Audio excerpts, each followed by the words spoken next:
Well, good afternoon, everyone. I'm Barry Kitson, as you probably know, since that's why you're here. I've been a comic artist for about 25 years, unbelievably.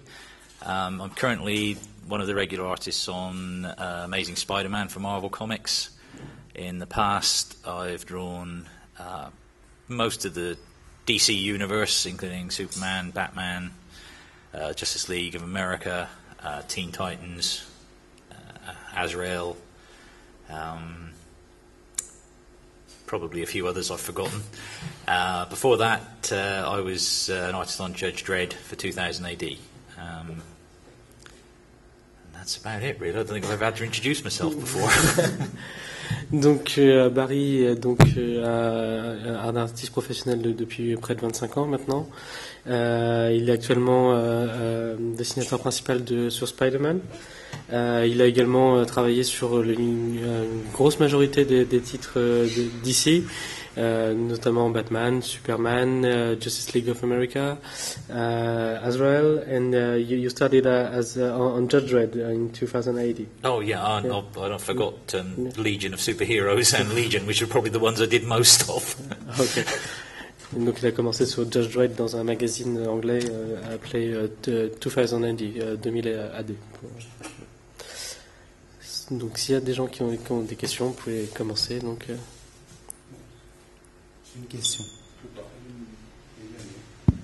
J'ai une question.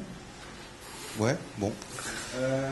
Bon, tout simplement, vous faites Spider-Man.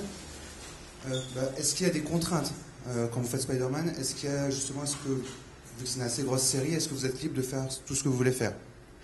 You're currently working on Spider-Man, so this is a big license, and so are you really free to do whatever you want on it, or maybe you've been told to do certain things, not something not to? No, generally in comics, you get hired to do what you do. You're picked for something like Spider-Man because you're a known quantity, and what they want is for you to continue in the style that they've chosen. So with something like Spider-Man, there are kind of limits of responsibility where some comics can be more extreme, but with something like Spider-Man, because it is worldwide and because it's read by such a wide age group, from kids to adults, there's a certain responsibility to keep within certain boundaries, but other than that, there are no special instructions. It's just up to your style. Sorry. Donc en fait, en général, quand on arrive sur une série comme Spider-Man, c'est qu'on a vraiment été choisi parce qu'on est connu, on a un certain style reconnu, qui se prête également à la série pour laquelle on a été choisi. Dans le cas de Spider-Man, le fait est que c'est comme un titre extrêmement populaire, lu par des jeunes adultes, par des enfants, par des adultes, et donc dans le monde, et traduit dans le monde entier. Donc il faut rester dans certaines limites, celles qui sont celles du public visé, sachant que donc, par exemple il y a des enfants, donc on peut pas aller dans des extrêmes, notamment de violence, mais en dehors de ça, ils ont une certaine liberté tant qu'on reste dans ces règles-là. It's a cliché with the character, but with great power comes great responsibility, and that is something that I do take seriously drawing Spider-Man. For example, if people come to shows like this and ask me to do a nude sketch, I won't do one because I'm doing Spider-Man. I know that a lot of kids are going to Google my name, and I don't want to upset their parents by them finding things they shouldn't see. So I mean, you take decisions with those kind of things in mind. But that's only the only real difference between when I would do Spider-Man to when I would do anything else. You are aware that it is a big franchise, and that you owe a certain amount of responsibility to the company and the character. Ce que Barry explique, c'est que, même si ça paraît un peu cliché de dire ça quand on travaille sur Spider-Man, mais avec de grands pouvoirs viennent de grandes responsabilités, et donc bon, c'est une des phrases qui revient souvent dans Spider-Man. Et donc c'est pour ça qu'il garde toujours cette phrase à l'esprit quelque part. Par exemple, quand il vient dans des festivals comme celui-ci, sachant qu'il travaille sur Spider-Man, qui touche un public très large, notamment des enfants, si quelqu'un venait lui demander un dessin de nu, par exemple, il ne le ferait pas parce qu'il sait que de par la popularité qu'il gagne en travaillant sur Spider-Man et le public qu'il touche, notamment les enfants, il ne peut pas se permettre qu'on puisse trouver ce genre de dessin qui puisse choquer les parents des enfants qui lisent Spider-Man. Donc c'est ce genre de limite, mais à partir au-delà de ça, artistiquement, il est quand même relativement assez libre sur ses choix. I think that's what I said. I hope so.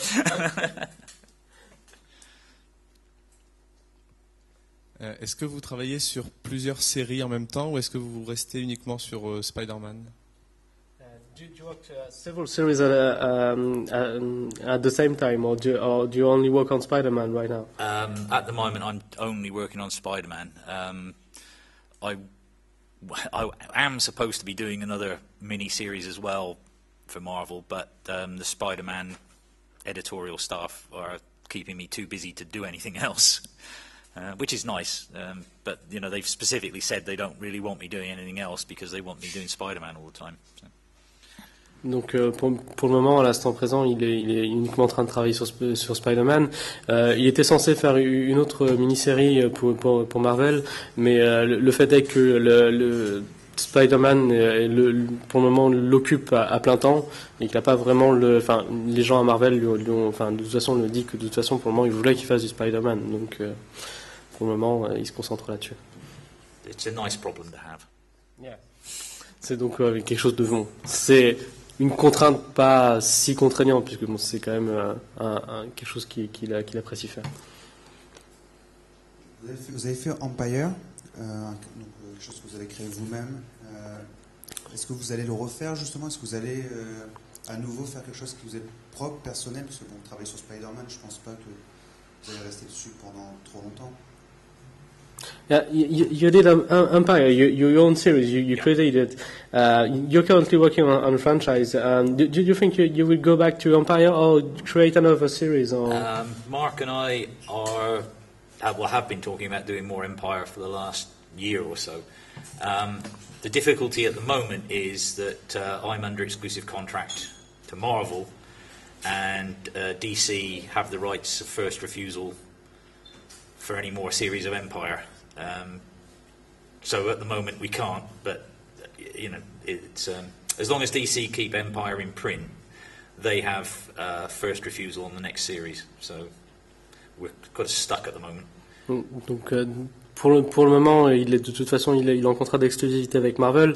Ils ont parlé avec Mark de refaire du Empire. Le fait est que lui, de toute façon, pour le moment, ne peut pas le dessiner du fait de l'exclusivité avec Marvel, et le fait que pour toute nouvelle série Empire, DC a le dernier mot de savoir l'approuver ou non. Ils peuvent refuser un projet Empire. Donc pour le moment, ils sont un petit peu coincés par rapport à cette série.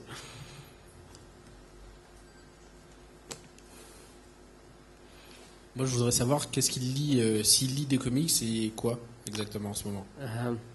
He wants to know if you're reading comics on a regular basis, and if yes, which ones? I read them on a regular basis, not usually in a monthly way. I tend to sort of let a pile of each series pile up before I read it. I read quite a lot of the Marvel ones, the Avengers, all of those titles. I try and keep up with the X-Men, but sometimes I just give up and come back to it later. Captain America, I think, is brilliant. Other companies' ones, Umbrella Academy, I really enjoy. Invincible, Robert Kirkman's Invincible, I think, is great. DC, I'm not really reading so much of at the moment.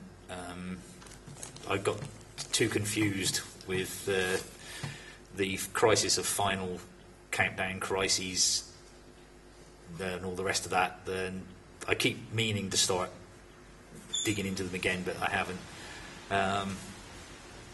I've actually been buying quite a lot of European books recently.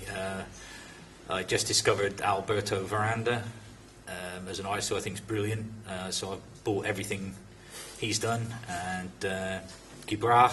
I've been buying his books. You also bought the very first album of Veranda. It was directly colored. It wasn't penciled and or no inked. It was direct color. It was a rendition of Anderson Little Mermaid, and it was brilliant, I think. Sorry, you better. Donc, en fait, il lit pas régulièrement des comics, c'est-à-dire qu'il lit pas dès leur sortie mensuelle.